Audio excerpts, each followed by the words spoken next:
اعوذ باللہ من الشیطان الرجیم بسم اللہ الرحمن الرحیم. مائی نیم از محمد سعد اینڈ ویلکم بیک ٹو بانگ. اور جیسا کہ آپ سب کو پتہ ہے کہ 2024 کا جو سال ہے وہ پوری دنیا کے اندر الیکشنز کا سال ہے. اور پہلے پاکستان کے اندر الیکشنز ہوئے اور مطلب روس کے اندر بھی الیکشنز ہوئے سو کالڈ, اور آج کل انڈیا کے اندر الیکشنز ہو رہے ہیں. اس کے بعد پھر ہم امریکہ کے اندر نومبر دسمبر کے اندر الیکشنز دیکھ رہے ہیں. تو پوری دنیا کا ایک کائنڈ آف جو پولیٹیکل سینیریو ہے وہ ایوالو ہو رہا ہے فرام ون اسٹیپ ٹو اندر. اور بہت سارے لوگ بہت ساری باتیں کر رہے ہیں, بہت ساری پیشن گوئیاں کر رہے ہیں کہ مطلب یہ پارٹی جیتی تو یہ ہوگا, تو یہ پارٹی جیتی تو یہ ہوگا. لیکن آج کی جو ویڈیو ہے وہ ہم بالخصوص ڈیڈیکیٹ کرنا چاہتے ہیں اور کچھ بات کرنا چاہتے ہیں انڈیا کے الیکشنز کے اوپر. اب جب میں یہ چینل بنا رہا تھا اور مجھے لوگوں نے پوچھا کہ کیا مقصد ہے اس چینل بنانے کا اور کس طرح کی ہم کنورسیشنز کو کرنے میں انٹرسٹڈ ہیں, تو میرا بالخصوص اس بارے میں یہ رائے تھی کہ پاکستان کے جو مین اسٹریم سوشل میڈیا اور مین اسٹریم میڈیا کے اوپر جو کنورسیشنز ہوتی ہیں اس کے اندر موسٹ آفن ہم دیکھتے ہیں کہ کچھ چیزوں کو اوور لک کیا جاتا ہے ڈیلیبریٹلی, اور کچھ چیزوں کو لوگ اتنی مطلب ان کی ڈیپتھ میں نہیں جاتے. اور میرے خیال سے یہ چیز میں نے بھی نوٹ کی, اور میرے 2-3 اور دوست بھی ہیں, انہوں نے یہ کہا کہ ہم صحیح سوالات ہی نہیں پوچھ رہا, نہ ہمارا میڈیا نہ ہمارا سوشل میڈیا. اور جو بھی مین اسٹریم نیریٹیو آتا ہے مطلب چاہے وہ انڈیا کی طرف سے ہو چاہے وہ پاکستان کی طرف سے ہو, اسے ہم منون ایکسیپٹ کر لیتے ہیں. تو ابھی ہم دیکھ رہے ہیں کہ جو کہانی ہمیں سنائی جا رہی ہے انڈیا کے الیکشنز کی وہ بڑی اوور سمپلیفائڈ کہانی ہے. اس کہانی کا جو ولن ہے وہ بی جے پی ہے, اس کہانی کا جو ولن ہے وہ نریندر مودی ہے. اور ہمیں یہ بتایا جا رہا ہے کہ انہوں نے مسلمانوں کے اوپر بہت سارے مظالم کیے, مسلمانوں کا جینا دوبھر کیا, مسجدوں کو شہید کیا. گجرات کی میں مثال دی جاتی ہے کہ وہاں بی جے پی نے یہ کیا. کشمیر کے اندر آرٹیکل 2019 کی مثال دی جاتی ہے. ایک طرف ہمیں بتایا جاتا ہے کہ یہ ولن ہے بی جے پی, اور دوسری طرف پھر میں دیکھ رہا تھا کہ بہت سارے ہمارے سیکولر لوگ اور ہماری انٹیلیجنسیا کے لوگ وہ کہہ رہے ہیں کہ دوسری طرف انڈین سیکولرزم اور انڈین ڈیموکریسی کے سیویئرز ہیں, جس کے اندر وہ آج کل بہت زیادہ فیمس ہیں یوٹیوب کے اوپر اور ٹویٹر کے اوپر اور فیس بک کے اوپر. دھرو راٹھی صاحب پاکستان میں ان کے بہت سارے فینز ہیں, اور ان کے مطابق بھی وہ ایک مشن کے اوپر ہیں. دے سے دس ان فکشن کے the night in the shining armour for the Indian democracy. تو میں یہ دیکھ رہا تھا کہ اب میری اس کے اوپر ایک ریڈنگ اور ہے ہسٹری کی, بالخصوص as far as the Indian political history goes. تو میں نے کہا کیوں نہ اس کے اوپر میں اپنا ایک شارٹ ورژن کا ویڈیو ریکارڈ کرواؤں, اور اس کے بعد پھر ہم دیکھتے ہیں کہ ہم اس سیریز کو کہاں لے کے جایا جا سکتا ہے. تو بہت سارے سیکولر حضرات کے نزدیک, ہمارے بھی اور اس طرف کے بھی, انڈیا کی کہانی سٹارٹ ہوتی ہے 2014 سے, اور وہ دیکھتے ہیں کہ انڈیا کے اندر ایک ہی پرابلم ہے اور اس کا نام ہے بی جے پی. اور اگر ہم نے اس بی جے پی کا خاتمہ کر لیا اور اس بی جے پی کو کسی طرح پولیٹیکلی شکست دے دی, تو India is like the Nehruvian secular India is like a dream come true. اور وہاں پہ دودھ اور شہد کی نہریں بہہ جائیں گی مسلمانوں کے لیے, دلت کمیونٹی کے لیے, سکھوں کے لیے, اور سب کچھ امن اور شانتی کے ساتھ ہو جائے گا. لیکن اگر ہم انڈیا کی پولیٹیکل ہسٹری پڑھیں اور تو کہانی شروع ہوتی ہے 1947 سے, اور بلکہ اس سے بھی پہلے سے. لیکن let's start from 1947 and let's start from the history of Kashmir, the illegal occupation of Kashmir. اب آپ کو یہ جاننے میں بہت حیرانی ہوگی کہ اس ٹائم کانگریس اور بی جے پی دونوں, کانگریس والے بی جے پی کو گالیاں نکالتے ہیں, اسے انہیں ہندوتوا کہتے ہیں, وہ کہتے ہیں تم نے دیش کو ڈیوائڈ کر دیا. آپ دھرو راٹھی کا پورا نیریٹیو دیکھیں, وہ کہتے ہیں تم نے مسلمانوں ہندوؤں کو آپس میں ڈیوائڈ کیا, ان کے اندر تقسیم کا بیج بویا. تو اور تمہاری پولیٹکس ہیٹ کے اوپر ہے. لیکن 1947 کے اندر جب نہرو نے اللیگل آکوپیشن کی بنیاد رکھی جموں و کشمیر کی, تو آپ کو یہ جان کر حیرانی ہوگی کہ انہوں نے آر ایس ایس کے انہی مرسنریز کو یوز کیا to change the demographics of Jammu region. اور اگر آپ کیا کہتے ہیں جموں میسیکر لکھ کے گوگل پہ سرچ کریں تو آپ کو الجزیرہ کے بہت سارے آرٹیکل مل جائیں گے کہ کس طرح نہرو نے آر ایس ایس کو یوز کرتے ہوئے جموں کی جو مسلم میجورٹی تھی اس کو ہندو میجورٹی سے چینج کیا, اور ایک مسلم میجورٹی ریجن کو ہندو میجورٹی ریجن بنایا.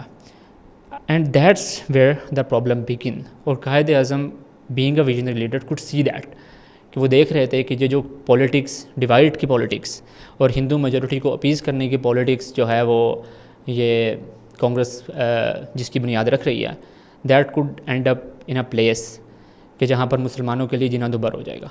پھر ہم دیکھتے ہیں یہ جتنے بھی پولیٹیکل کمنٹیٹرز ہیں، دھروو راٹھی سے لے کے رویش کمار اور جتنے بھی سارے لوگ ہیں، آپ کو کبھی بھی یہ شرجیل امام کی بات نہیں کریں گے. حالانکہ شرجیل امام انڈیا کا شہری ہے اور 2019 سے وہ جیل میں قید ہے. اس کی آئی تھنک فروری 2024 کے اندر it's been 5 years since he is been prison just for delivering a speech. اس کے اوپر بات نہیں کریں گے. یہ کشمیر کے اوپر بات نہیں کریں گے. یہی دھروو راٹھی صاحب 2019 کے اندر جب آرٹیکل 370 ریووک ہوا تو دھروو راٹھی صاحب نے ٹویٹ کی، ہی پٹ آؤٹ اے ٹویٹ، اور اس ٹویٹ کے اندر انہوں نے لکھا کہ بہت اچھا سٹیپ ہے اور یہ سٹیپ میں فلی سپورٹ کرتا ہوں، فلی انڈورس کرتا ہوں. اور یہ بات جاننے والی ہے، یہ بات آن ریکارڈ ہے کہ عام آدمی پارٹی، کانگریس اور B J P they are on a similar page when it comes to the illegal occupation of Kashmir. جتنے بھی لبرل ہیں، جتنے بھی سیکولر ہیں انڈیا کے، وہ کہتے ہیں کہ کشمیر بھارت کا اٹوٹ انگ ہے اور وہ کشمیریوں کا ان کا حق خود ارادی دینے کو تیار نہیں ہے. یہی وجہ ہے کہ دھروو راٹھی کو بہت پریشانی ہوتی ہے اور بار بار کہتا ہے کہ میڈیا کو سرکار نے خرید لیا، میڈیا کو یہ کر دیا، یہ گودی میڈیا یہ ہے وہ ہے. لیکن 5 مہینے سے جو کشمیری صحافی جیلوں کے اندر ہیں، ان کے لیے ایک حرف مذمت تک اس کی منہ سے نہیں نکلا. ان صحافیوں کو بھی چھوڑیں. جب رام مندر کا افتتاح کیا اس جنوری کے اندر مودی نے، تو دھروو راٹھی نے 12 منٹ کی ویڈیو بنائی ہے ایک، اور اس ویڈیو کے اندر ایک دفعہ اس نے یہ نہیں کہا کہ بابری مسجد کی جو ڈیمولیشن تھی وہ غلط تھی اور یہ ہندوتوا کا پروجیکٹ ہے اور یہ مطلب آل دیز تھنگس. اس نے ایک دفعہ اس بابری مسجد کی ڈیمولیشن کی مذمت تک نہیں کی. He kept on singing praising of Ram کہ رام اس طرح تھے اور رام اس طرح تھے اور ہم نے رام کے نام پہ پولیٹکس اسٹارٹ کر دیا اور اس طرح کر دیا. But he could not muster up the courage to even criticise criticize the Modi regime for that. So this whole criticism جو میں دیکھ رہا تھا کہ پاکستان کے اوپر بہت زیادہ، پاکستان کی جو ٹویٹر ہے اور فیس بک ہے اور جو یوٹیوب ہے اس کے اوپر بہت زیادہ آج کل سیلیبریٹی بنے ہوئے ہیں دھروو راٹھی صاحب. بہت سارے لوگ کہہ رہے ہیں یہ تو مسلمانوں کے چیمپئن ہیں اور انہوں نے مسلمانوں کو حقوق دلوائیں گے اور یہ کریں گے اور وہ کریں گے. لیٹ می سے اٹ ویری کلیئرلی کہ Congress is not the victim here. Congress is very much the perpetrator. Babri Masjid, Kashmir, Afzal Guru, doctor Qasim Faktoo, پھر ریسنٹلی شرجیل امام اور اس کے ساتھ جتنے بھی پولیٹیکل پریزنرز ہیں، مسلم political prisoner including Umar Khalid. اب یہ سارے وہ لوگ ہیں کہ جن کے اوپر کوئی بات نہیں کرتا، جن کے اوپر کوئی پولیٹکس کرنے کو تیار نہیں ہے، جن کے حق کے لیے کوئی آواز اٹھانے کو تیار نہیں ہے کہ یار ایک بندے نے تقریر کی ہے اور ایک جامعہ کے اندر تقریر کی ہے، وہ JNU کا PhD کا اسٹوڈنٹ ہے اور وہ 5 سالوں سے جیل میں کیوں بند ہے. نہ اس بات کی فکر دھروو راٹھی صاحب کو ہے، نہ اس بات کی فکر کسی انڈین سیکولر لبرل کو ہے. تو I think I will kind of say this and for me the litmus test for any Indian political commentator is Kashmir. کہ اگر آپ کشمیر کی آکوپیشن کے اوپر پولیٹیکل سٹانس نہیں لے سکتے اور کشمیر کی آکوپیشن کے اوپر آپ اپنی آواز نہیں اٹھا سکتے نا، تو it means you are part of the status quo. Sharjeel امام نے 2018 یا 2019 کے اندر جب آرٹیکل 370 ریووک کیا مودی نے، تو ایک سپیچ کی تھی JNU کے اندر. اس کے اندر اس نے کہا تھا کہ یہ جو لوگ جو صرف مودی کو کرٹیسائز کرتے ہیں اور کانگریس کو کرٹیسائز نہیں کرتے، اس کا مطلب یہ ہے یہ اسٹیٹس کو کا حصہ ہیں. کیونکہ اللیگل آکوپیشن تو 1947 سے ہے. مودی نے تو آ کے ایک اسٹیپ آگے کیا بس. اللیگل آکوپیشن تو 1947 سے اسٹارٹ کی ہوئی ہے اور کانگریس کے دور کے اندر ہی وہاں پر 80,000 سے زیادہ مسلمانوں کی شہادتیں ہوئی ہیں. تو this whole story that we are being told, میں یہ نہیں کہہ رہا کہ یہ اسٹوری بالکل ہی فالس ہے اور اس کے اندر جو BJP ہے وہ بالکل ولن نہیں ہے اور کانگریس ہے جو اس کے اندر ساری برائی ہے، وٹ ایور دیٹ از.